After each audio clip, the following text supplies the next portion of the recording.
Hi friends, சிறுகடிக்க ஆசை serial நீ வரப்போகிற எபிசோட்ஸ்க்கான அப்புறமா தான் இந்த வீடியோவில் பார்க்க போகிறோம். வாங்க ஃப்ரெண்ட்ஸ் பார்க்கலாம். மீனா சீதாவை தேடி போயிடறாங்க கோயிலுக்குள்ளே. அப்போ தான் ஒரு லேடி இடிச்சிட்டு வேகமாக மீனா பக்கம் தள்ளி விட்டுட்டு ஓடி போகிறாங்க. அப்போது என்ன ஆச்சோ அப்படின்னு சொல்லிட்டு மீனா திரும்பி பார்க்கறதுக்குள்ளே சீதா அழுதுகிட்டு ஓடி வராங்க. என் தாலியை காணும்க்கா, தாலி செயினை சாமி கும்பிட்டுட்டு இருக்கும்போது அப்படின்னு சொல்லவும், என்ன சொல்கிற சீதா அப்படின்னு உடனே மீனாவுக்கு சந்தேகம் வருது. இப்போ தான் லேடி இந்த பக்கமாக ஒருத்தவங்க இடிச்சிட்டு ஓடினாங்க அப்படின்னு சொல்லிட்டு என்ன பண்ணிட்டாங்க அப்படின்னா, ஒரே நிமிஷம் இரு மீனா சீதா அப்படின்னு சொல்லிட்டு வேகமாக மீனா சாரி தூக்கி கட்டிட்டு ஓடுறாங்க. ஓடிப்போ அந்த லேடி பிடிக்கலான்னு போகிறாங்க. அந்த லேடி அப்போ அங்கே ஓடுறது கிடையாது, அப்படியே வேகமாக நடந்து தான் போகிறாங்க. மீனா ஓடி போய் பிடிச்சிடுறாங்க. ஹே நில்லடி அப்படின்னு சொல்லிட்டு. அப்போ அடித்து பிடிச்சிட்டு, நீ தானே சீதாவோட தாலி பிச்சுட்டு வந்த கொடு அப்படின்னு சொல்லிட்டு மலக்கல் ஆடுறாங்க மீனா கிட்ட. அதுக்குள்ளே மீனா தள்ளி விட்டுடுறாங்க. அப்பயும் மீனா விடாமல் அவங்கள பிடிச்சி தாலி செயினை வாங்கிடணும் அப்படின்னு பிடிக்கும்போது தான் அவங்க முக்காடை எடுத்துடுறாங்க. முக்காடை எடுத்து முகத்தை பார்த்துடுறாங்க. மீனா பார்த்த உடனே ரொம்பவே அதிர்ச்சி ஆகிடுறாங்க. நீ அந்த வீட்டுக்கு வந்த லேடி தான் நான் பொம்பளை அப்படின்னு சொல்லிட்டு பேசுறதுக்குள்ளே அப்படியே அவங்க தப்பிச்சு ஓடி போயிடுறாங்க. மீனா ஓகே இப்போ என்ன பண்ணுறதுன்னு தெரியல. திரும்பவும் மீனா போகிறாங்க சீதாவை கூட்டிகிட்டு. ஏங்க ஏங்க அப்படின்னு சொல்லிட்டு ஓடுவோம். மீனா என்ன ஆச்சு அப்படின்னு. சீதாவோட தாலி செயினை பறிச்சுட்டு ஓடிட்டா ஒரு பொம்பளை அப்படின்னு சொல்கிறாங்க. என்ன சொல்கிறேன் மீனா, என்கிட்ட சொல்லியிருக்க கூடாதா அப்படின்னு. ஏங்க அந்த பொம்பளை என்னை துரத்து பிடிச்சாங்க. நான் உள்ள சீதாவை கூப்பிட போனப்போ என்னை இடிச்சிட்டு அந்த பொம்பளை வேகமாக ஓடிச்சு. அப்போவே டவுட்டாக இருந்துச்சு. சீதா தாலியை காண உடனே ஓடி கண்டுபிடிச்ச அந்த பொம்பளையை தேடும்போது அவள் தாங்க எனக்கு தெரிஞ்சு கன்ஃபார்மாக அவள் தான் திருடிட்டு போயிருக்கா. அந்த பொம்பளை யார் தெரியுமா, நம்ம வீட்டுக்கு பூஜை பண்ணுற பேரில் மாமாவுக்கு தோசை இருக்குது, அது இருக்குது, உயிருக்கு ஆபத்துன்னு சொன்னால அந்த லேடி தாங்க. அவள் தான் தாலி செயினை பிரிட்டு போகிறா. அவள் உண்மையிலே பூஜை பண்ணுறவ கிடையாது, அவள் ஃப்ராடு பொம்பளை அப்படின்னு மீனா சொல்கிறாங்க. இதை கேட்டுட்டு விஜயாவுக்கு அங்கே கோவம் வருது. இங்கே பாருடி, அவளோட தாலி செயினை பிச்சுட்டு போனாங்கன்னு சொன்னால் யாராச்சும் பிச்சுட்டு போயிருப்பாங்கன்னு சொல்லு. அது என்னடி அந்த அம்மாவை குறிப்பிட்டு சொல்கிற நீ அப்படின்னு. ஐயோ அத்தை, நான் கண்ணால் பார்த்தது தானே சொல்கிறேன். அவங்க தான் என்கிட்ட இருந்து தப்பிச்சு ஓடுறாங்க. சரி, அவங்க தாலி செயினை பிக்கலான்னு இருக்கட்டும், அப்படியே என்னை பார்த்த உடனே நீங்கள் எங்கள் வீட்டுக்கு வந்தவங்க தானே அப்படின்னு கேட்ட உடனே அப்படி பதற அடிச்சுட்டு ஓடினாங்க. ஏங்க அவள் தாங்க கன்ஃபார்மாக இங்கே கோயிலுக்கு சிசிடிவி கேமராவில் செக் பண்ணி பார்த்தா தெரியும். சீதாவோட தாலி செயினை பிச்சுட்டு போனது அவள் தான், ஃப்ராடு பொம்பளைங்க. அவள் பேச்சை கேட்டுட்டு நானும் மாமா உங்கள் எல்லாரையும் விட்டுட்டு என் அம்மா வீட்டில் உட்காந்துட்டு இருக்கேன், ஃப்ராடு பொம்பளை அப்படின்னு மீனா சொன்னதும் கரெக்ட் மீனா, அந்த அம்மா இப்படிலாம் சொல்லும்போதே எங்களுக்கு சந்தேகமாக இருந்துச்சு. பணத்தை பறிக்கிறதுக்காக அம்மா கிட்ட இப்படிலாம் ஏமாற்றி அந்த பொம்பளை எப்படி சொன்னால் வலிக்கு வருவாங்க அப்படின்னு தெரிஞ்சு வச்சுக்கிட்டு காசு பிடுங்க பேசியிருக்கு. அம்மாவும் கொஞ்சம் கூட யோசிக்காமல் இப்படி சொன்ன உடனே அப்பாவோட விஷயம்னு பதற்றப்பட்டு பணத்தை கொடுத்து அனுப்பிச்சிட்டாங்க. இப்போ பார்த்தியா அந்த பொம்பளை ஃப்ராடு பொம்பளை அப்படின்னு சொன்னதும், இங்கே பாருங்கள் நீங்கள் சொல்கிற மாதிரிலாம் இருக்காது, தேவையில்லாமல் அந்த பொம்பளை மேலே அபாண்டமாக பழி போட்டுட்டு இருக்காதீங்க. அவங்க எவ்வளோ பெரிய சாமியார், அவங்க எதுக்கு தாலி செயின்லாம் திருடிட்டு போனோம். இவ சொல்கிறதெல்லாம் கட்டுக்கதை.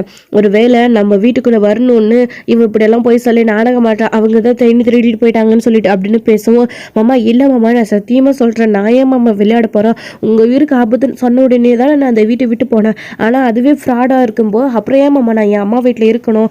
ஏங்க நீங்கள் அந்த பொம்பளையே முதல்ல கண்டுபிடிங்க, வாங்க நம்ம போலீஸ்கிட்ட போகலாம். சீதாவும் அருண் கிட்ட இந்த விஷயத்த சொல்கிறேன்னு சொல்லிட்டு போயிருக்கா அப்படின்னு சொல்லவும், அப்போ தான் இங்கே பாருங்கம்மா, மீனா சொல்கிற மாதிரி அந்த பொம்பளை ஃப்ராடு பொம்பளை தான். அப்போவே அந்த பொம்பளையை பார்த்தா எங்களுக்கு டவுட்டாக இருந்துச்சு. இங்கே பாருங்கள், நான் அந்த பொம்பளையை கண்டுபிடிச்சி உங்கள் முன்னாடி நிரூபிக்கிறேன் அந்த பொம்பளை ஃப்ராடுன்னு. அப்புறம் என்ன பண்ணுவீங்க அப்படின்னு கேட்குறாங்க. அப்படியெல்லாம் இருக்காது, நீங்கள்லாம் ட்ராமா போடுறீங்க. இவளை அந்த வீட்டுக்குள்ளே கூட்டிகிட்டு வரதுக்காக நீயும் அவன் கூட சேர்ந்துட்டு பேசிகிட்டு இருக்கியா. ஏங்க இவன் மட்டும் அந்த வீட்டுக்குள்ளே வந்தா அவ்வளோதான் அப்படின்னு. ஏய் உன்கிட்ட என்ன சொல்லியாச்சு, பூஜை பண்ணுறதுக்கு நீயும் வர. அப்போ மீனாவை திரும்பவும் அந்த வீட்டுக்குள்ளே கூட்டிகிட்டு போக அந்த அம்மா கிட்ட பரிகாரம் கேட்கணும்னு சொன்னோமா இல்லையா. நீ தான் கேட்க முடியாதுன்னு பிடிவாதமாக வந்த. ஆனால் அந்த பொம்பளையும் இப்போ ஃப்ராடு பொம்பளையாக இருக்கிறப்போ மீனா ஏன் திரும்பவும் அங்கேயே இருக்கணும். மீனா நான் சொல்கிறேன், நீ இந்த வீட்டுக்கு வாமா. அந்த வீட்டுக்கு நீ வராமல் வீடாகவே இல்லை, நரக மாதிரி இருக்குது. யாருக்குமே கையும் ஓடல காலும் ஓடல. நீ வந்தால் தான் அந்த வீடு கலகலப்பாக இருக்குது. ஹோட்டல் சாப்பாடு சாப்பிட்டு கொஞ்ச நாள் நாக்கு செத்து போச்சு. ஆனால் நீயும் தான் சமைச்சு கொடுத்த, எல்லா வேலையுமே சமைச்சு கொடுக்க முடியாதுல்ல. நீ வந்துரு அங்கேயே அப்படின்னு சொல்லிட்டு அந்த வீட்டோட மருமக நீ எங்கேயும் போகக்கூடாது, அந்த வீட்டோட மருமகளை நீ அந்த வீட்டுக்கு வா அப்படின்னு சொல்லிட்டு அண்ணாமலை கூப்பிட்றாரு. மாமா அத்தைக்கு சந்தேகம்னு வந்ததுக்கு அப்புறமும் நான் எப்படி மாமா அந்த வீட்டுக்குள்ளே வர முடியும். தெரிஞ்சோ தெரியாமலையோ நான் வீட்டை விட்டு வெளியில் வந்துட்டேன்.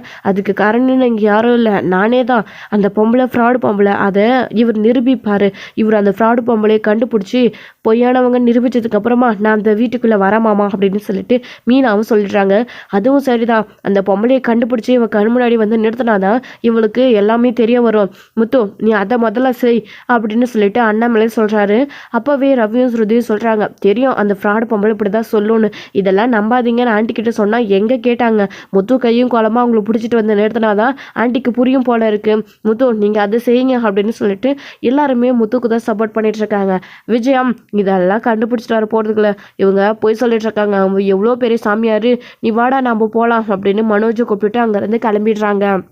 உடனே விஜயாவுக்கு என்ன தோணுது, சிந்தாமணிக்கிட்ட ஃபோன் பண்ணி அவங்கள விசாரிக்கலாம் அப்படின்னு சொல்லிட்டு சிந்தாமணிக்கு கால் பண்ணுறாங்க. அவங்களும் என்ன இந்த நேரத்துக்கு மாஸ்டர் கால் பண்ணுறாங்க அப்படின்னு சொல்லிட்டு ஃபோன் அட்டன் பண்ணுறாங்க. ஹலோ சொல்லுங்கள் மாஸ்டர் அப்படின்னு. இங்கே பாருங்கள் சிந்தாமணி, நீங்கள் எங்கள் வீட்டுக்கு ஒரு சாமியாடி லேடியை அனுப்புனீங்களா, அவங்கள கூட நம்ம கோயிலில் பார்த்தோமே, அவங்க இப்போ எங்கே இருப்பாங்க அப்படின்னு கேட்கவும், இப்போது ஐயோ இப்போ எதுக்கு மாஸ்டர் அவங்கள கேட்குறாங்க அப்படின்னு சொல்லவும், எதுக்கு மாஸ்டர் அவங்கள எதுக்கு இப்போ தேடுறீங்க, திரும்ப ஏதாச்சும் பிரச்சனையா அப்படின்னு கேட்குறாங்க. பிரச்சனை இல்லைன்னு சொல்ல முடியாது, பிரச்சனையே அவங்களால தான் அப்படின்னு சொல்கிறாங்க. என்ன மாஸ்டர் சொல்கிறீங்க அப்படின்னு. இல்லை எங்கள் கோயிலில் என் முத்து ஏதோ வேன் வாங்கியிருக்கான்னு பூஜை போகிறதுக்காக வந்தோம் எல்லாருமா குடும்பமாக. அப்போது இதோ மீனா அந்த பூக்கட்டலோட தங்கச்சியோட தாலி யாரும் திருடிட்டு போயிட்டாங்களா, அது யாருன்னு கண்டுபிடிக்கிறப்போ ஒரு லேடியை பார்த்தாங்களா, அது அந்த சாமியாடி அம்மா தான், அவளை திருடிட்டு போயிருக்கணும்னு தேவையில்லாமல் இந்த மீனா பழிய போடுறா. அவள் அந்த வீட்டுக்கு உள்ள வரத்துக்கு தான் அப்படி போய் சொல்கிறா போல இருக்குது. அந்த சாமியார் அம்மாவும் ஏன் நகையெல்லாம் திருடிட்டு போக போகிறாங்க, அவங்க ஏன் ஒரு திருடியாக இருக்கக்கூடாது, அவங்க போய் சொல்கிறாங்க ஃப்ராடு அப்படி இப்படின்னு இவங்க எல்லாம் எதுவும் சொல்கிறாங்க. அதான் அவங்க எங்கே இருப்பாங்களோ, அவங்க எங்கே இருக்க சாமியாடியை வேஷம் போட்டுட்டு இருக்காங்கன்னு இவங்கெல்லாம் சொல்கிறாங்க.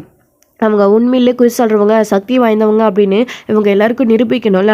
அதான் அவங்க எங்கே இருக்காங்களோன்னு அவங்களை தேடி கண்டுபிடிச்சி போய் இவங்க எல்லாரையும் கூட்டிகிட்டு போய் அவங்க முன்னாடி நிறுத்தலானதான் கேட்டா அப்படின்னு சொல்லவும் திருன்னு இங்கே சிந்தாமனே முடிக்க ஆரம்பிச்சிடுறாங்க. இப்போ என்ன பண்ணுறது, இந்த பொம்பளை அடங்கி ஒடுங்கி அமைதியாக இருக்க சொன்னால் போய் மீனா கண்ணிலே பட்டிருக்காளே, அதுவும் நகை திருடிட்டு இப்போ என்ன பண்ணுறது, வசமாக மாட்ட போகிறோமா அப்படின்னு சிந்தாமணிக்கு ரொம்பவே பயப்பட ஆரம்பிக்கிறாங்க. இங்கே அப்போ தான் விஜயா இருந்துக்கிட்டு என்ன சொல்கிறீங்க சிந்தாமணி அமைதியாகவே இருக்கீங்க அப்படின்னு கேட்கவும், அது வந்து நான் எங்கே இருக்காங்கன்னு விசாரிச்சுட்டு சொல்கிறேன் உங்களுக்கு மாஸ்டர், இப்போ எங்கே இருப்பாங்கன்னு எனக்கிட்டே தெரியும், நான் விசாரித்து பார்க்குறேன் அப்படின்னு சொல்லவும், சரி சிந்தாமணி முடிஞ்ச அளவுக்கு சீக்கிரம் விசாரிச்சுட்டு எனக்கு ஃபோன் பண்ணுங்க அப்படின்னு சொல்லிட்டு ஃபோனையும் கட் பண்ணிடுறாங்க. மனோஜ் இவங்க சொல்கிற மாதிரிலாம் இருக்காது, அவங்க உண்மையிலேயே சக்தி வாய்ந்தவங்க, எங்கேயாச்சும் கோயிலில் தான் இருப்பாங்க, விசாரித்து சொல்கிறேன்னு சிந்தாமணி சொல்லியிருக்காங்க, நீ வா, அவங்க எங்கேயும் கண்டுபிடிச்சிட்டெல்லாம் வந்து காட்ட போகிறது கிடையாது, இவங்க சொல்கிறதெல்லாம் நீ நம்பிட்டு இருக்காத, ஃப்ராடு பொம்பளையா, அவங்களே எவ்வளோ பெரிய சக்தி வாய்ந்தவங்க அப்படின்னு சொல்லிட்டு அங்கேருந்து கிளம்பியும் போயிடுறாங்க. அப்போ தான் மீனா இருந்துட்டு கொஞ்ச நேரத்துல, ஏங்க எனக்கு தெரியும் கன்ஃபார்மாக அந்த பொம்பளை தான், அந்த பொம்பளை தேடி கண்டுபிடிச்சே ஆகணும், இங்கே இருக்கிறதெல்லாம் செக் பண்ணி பார்க்கணும் அப்படின்னு சொல்லும்போது சரி அப்படின்னு சொல்லிட்டு இங்கே வேகமாக முத்துவும் மீனாவும் போயிட்டு சிசிடிவி கேமராவில் செக் பண்ணி பார்க்குறாங்க.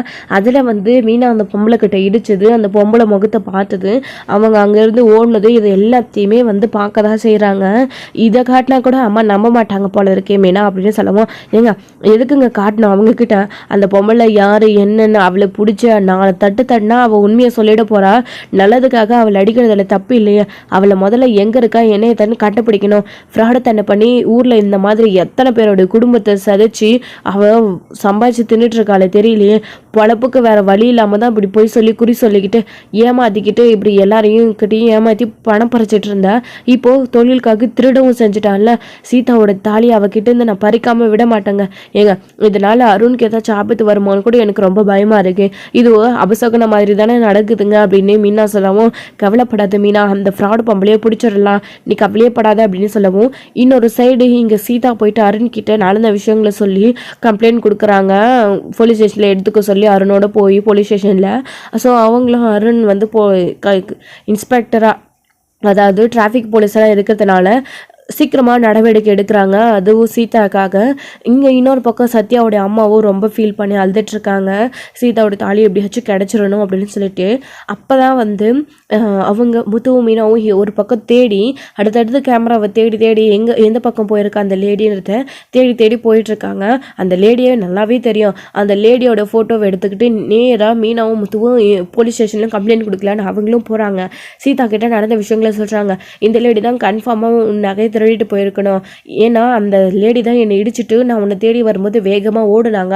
அவளை பிடிச்சி நான் விசாரிக்கிறப்போ அவள் தான் படபடப்பா என்னை தள்ளி விட்டுட்டு ஓடுனா.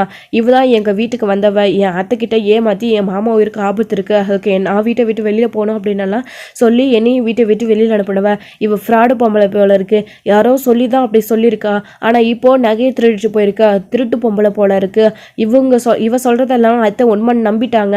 சார் இந்த லேடி தான் அது. இந்த லேடி எங்கே இருந்தாலும் சீக்கிரமாக தேடி கண்டுபிடிக்கேன். இவ ஃப்ராடு பொம்பளை, இந்த மாதிரி எத்தனை பேரை ஏமாத்திட்டு இருக்கோம் அப்படின்னலாம் மீனாவும் எல்லாத்தையும் அவங்க கிட்ட காட்டி போலீஸ் ஸ்டேஷனில் சொல்லவும் சீதாவுக்குமே ரொம்பவே ஷாக்காக இருக்குது.